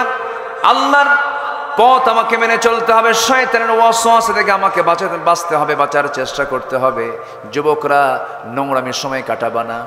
মেসেঞ্জারে নক করবো না, ইমোতে নক করবো না, হোয়াটসঅ্যাপে নক করবো না, কোনো পরনারীর ইনবক্সে গিয়ে সেখানে সালাম দিবা না। কারো ইনবক্সে, কোনো নারীর ইনবক্সে ঢুকে যাওয়া মানে কারো বেডরুমের মধ্যে ঢুকে যাওয়া, জেনার পথে ঢুকে যাওয়া, এই সমস্ত কাজগুলো করা যাবে না। নোংরামির পথ গ্রহণ করা যাবে না। যদি তোমার বিয়ের প্রয়োজন হয়ে যায় পরিবারকে জানিয়ে দিবা, পিছনের দরজা দিয়ে নয়, সামনের দরজা দিয়ে প্রস্তাব দিবা, বিয়ে শাদী করে নিবা। আকাম কুকাম করবা তো শয়তান তোমার জন্য পথ খোলা রাখবে, তোমাকে জাহান্নাম যেতে হবে। আজকের সমাজে খারাপ কাজ করা সহজ না ভালো কাজ করা সহজ? বলেন বলেন বলেন। খারাপ কাজটা করা সহজ। যুবকরা, মোবাইল যখন তুমি ইউজ করবে, মোবাইলের স্ক্রিনে যখন তোমার চোখটা থাকবে, সেই সময় ভাববে তোমার চোখ আছে তোমার স্ক্রিনের দিকে, আর তোমার দিকে চোখ আছে কার? আল্লাহ। আসতে বলবেন না কার? সব কিছু কে দেখছেন? আল্লাহ তাআলা দেখছেন। নোংরামি করা যাবে না, জেনার কাছে যাওয়া যাবে না। এরপরে বিবাহ পূর্ব কোনো সম্পর্ক করা যাবে না। বিবাহ পূর্ব কোনো প্রেম হয় না, বিবাহ পূর্ব হয় হলো নোংরামি। কি হয়? নোংরামি হয়। আবার কিছু কিছু লোক আছে নতুন বিয়ে শাদী করে বউটা মানুষকে দেখাতে খুব পছন্দ করে। এরকম কিছু আছে না বলেন তো? মানে বিয়ে করেও জেনা করে, বিয়ে করেও কি করে? জেনার পরিবেশ তৈরি করে ফেলে। নতুন বউ হুন্ডাই তোলে, সিরাজগঞ্জবাসীকে না দেখালে হয়? সুন্দরী বউ, বোঝেন না? বউটা তো দেখাতে হবে। হুন্ডাই তোলে। সে কোন হুন্ডা জানেন? সে হুন্ডা আবার এমন হুন্ডা, হুন্ডার যে মানে ড্রাইভিং সিট যেটা, সেই সিটটা হলো নিচতলা, আর প্যাসেঞ্জার সিট হলো দোতলা। কোন তলা বলেন তো? দোতলা। মানে হচ্ছে R15 কি লেটেস্ট ভার্সন না কি ভার্সন আল্লাহ জানে।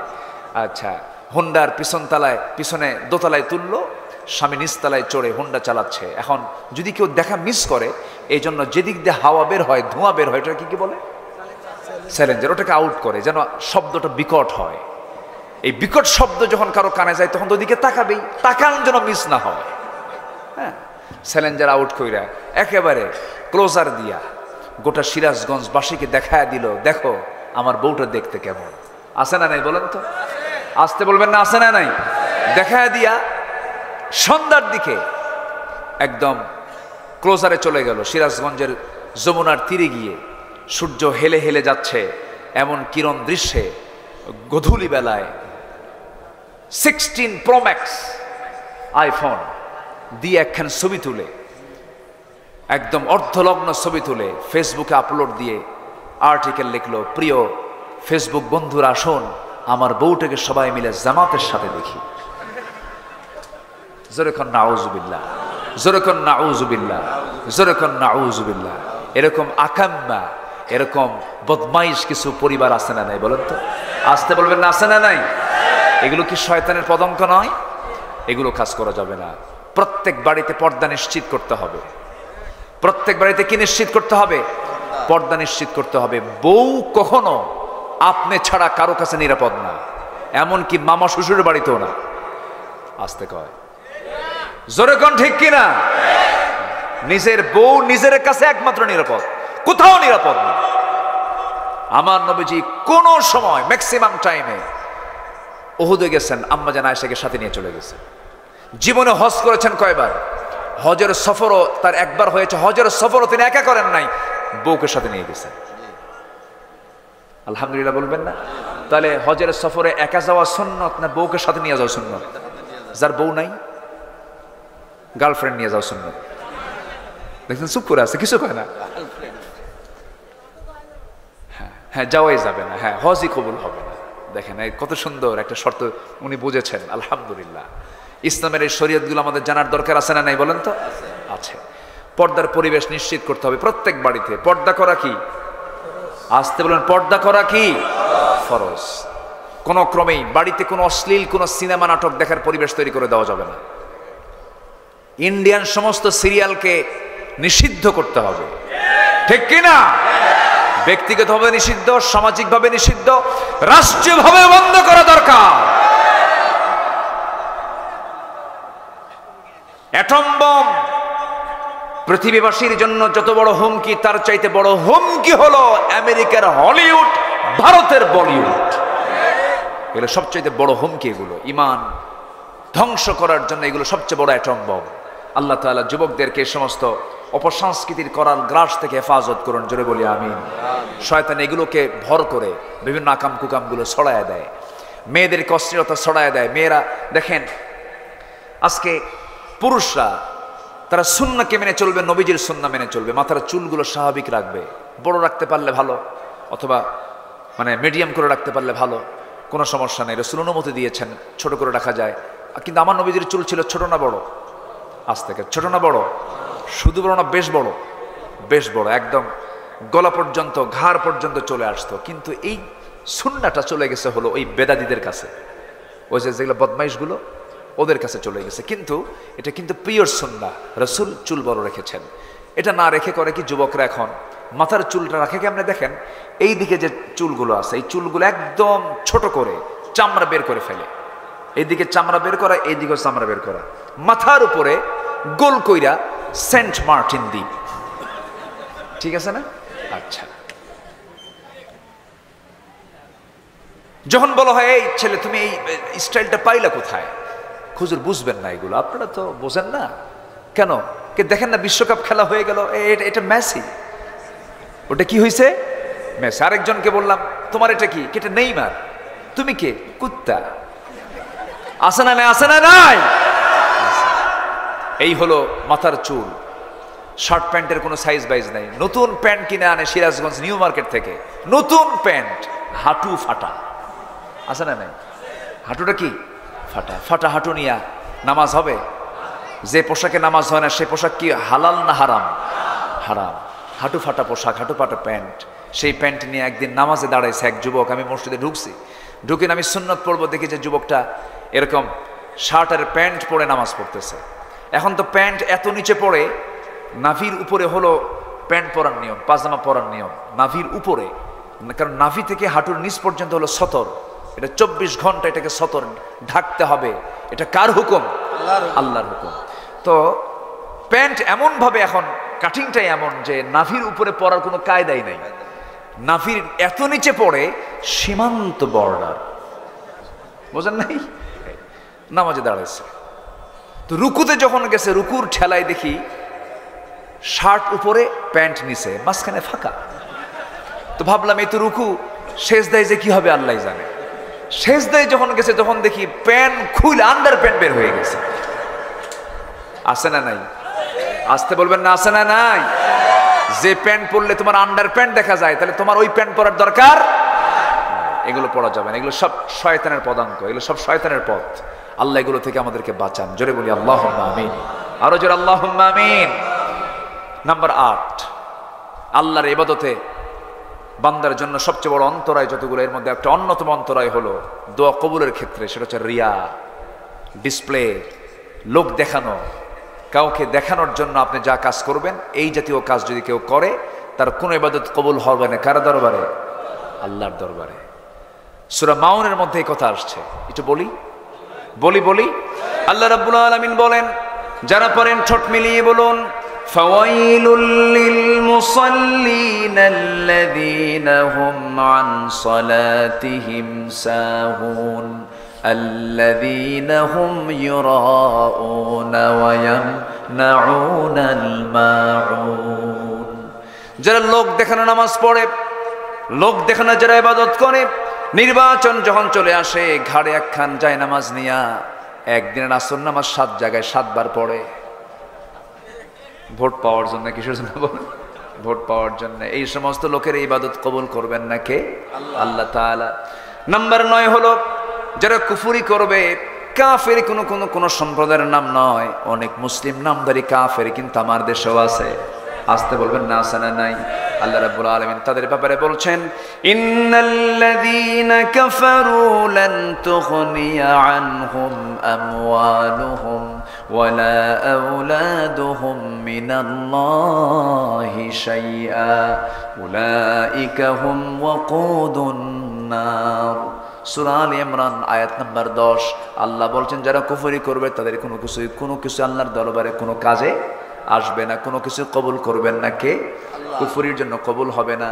নাম্বার 10 হলো যারা আল্লাহর সাথে মিথ্যা দৃঢ় অঙ্গীকার করবে, যারা ওয়াদা ভঙ্গ করবে, অবজ্ঞার সাথে ভঙ্গ করবে, আল্লাহর সাথে অঙ্গীকারগুলোকে আল্লাহ তাদের কোনো কিছুই কবুল করবেন না। আল্লাহ বলছেন ওয়ামিনহুম মান আহাদাল্লাহু লাইন, আল্লাহ রাব্বুল আলামিন বলছেন যে সমস্ত বান্দাগুলো ওয়াদা আমার সঙ্গে করে ওয়াদা যারা ভঙ্গ করবে, আমার বন্ধুগণ রূহের জগতে আমরা বলেছি আলাস্তু বিরাব্বিকুম ক্বালু বালা, হ্যাঁ তো আমি, আল্লাহ বলেছেন আমাকে আমি কি তোমার রব নই? সেদিন আমরা বলেছি না না হ্যাঁ। কি বলেছি?